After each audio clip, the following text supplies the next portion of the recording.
quand les autres ne voient pas tout ce que vous faites. Ce qui vous épuise, ce n'est pas seulement ce que vous faites, c'est aussi ce que les autres ne voient pas.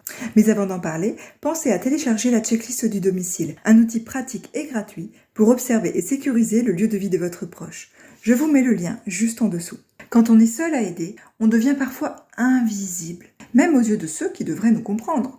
On fait, on pense, on anticipe, on gère, et souvent on n'en parle pas parce qu'on n'a pas le temps, parce qu'on ne veut pas déranger, parce qu'on pense que c'est normal. Mais à force, le silence crée du vide, vide de reconnaissance, vide de soutien, vide d'empathie.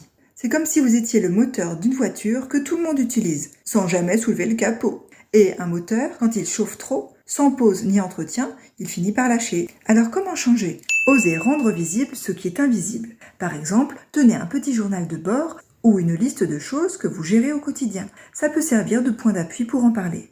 Exprimez vos besoins sans justification. Pas besoin d'avoir une urgence pour demander du relais ou du soutien. Le besoin seul suffit. N'attendez pas toujours la reconnaissance. Créez-la en valorisant ce que vous faites, même à vos propres yeux. Vous avez le droit d'être fier de vous. Rendez visible votre engagement, c'est vous permettre de sortir de l'isolement sans culpabilité.